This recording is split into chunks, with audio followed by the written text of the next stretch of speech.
Le grand cormoran fait encore parler de lui. Jusqu'à présent, il était possible de le chasser sous certaines conditions. Désormais, la régulation des cormorans n'est plus possible près des rivières. De quoi fâcher les pêcheurs. Marine Zamit, Franck Grasso.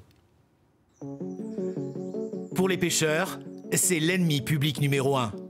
Le cormoran s'invite au festin dans les rivières françaises. Protégé, l'oiseau migrateur pouvait être chassé sur dérogation. Mais un nouvel arrêté ministériel change la donne. Daniel Rojon a pourtant toujours en tête cette attaque, photographiée il y a quelques années.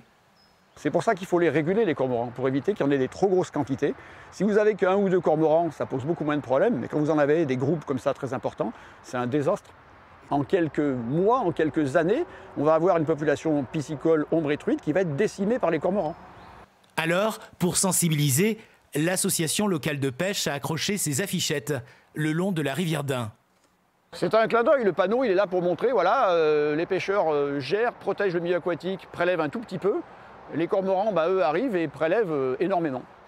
Si la régulation du cormoran est désormais interdite aux abords des rivières, c'est à la suite de plusieurs victoires en justice de la Ligue de protection des oiseaux.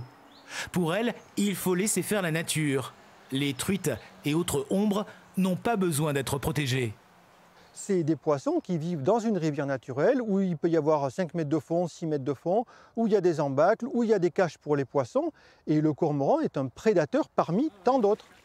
La LPO reconnaît toutefois que la pisciculture est un cas à part. Les éleveurs de poissons de la Dombe ont d'ailleurs décroché leur autorisation de tir. Une dérogation bienvenue. Elle est indispensable.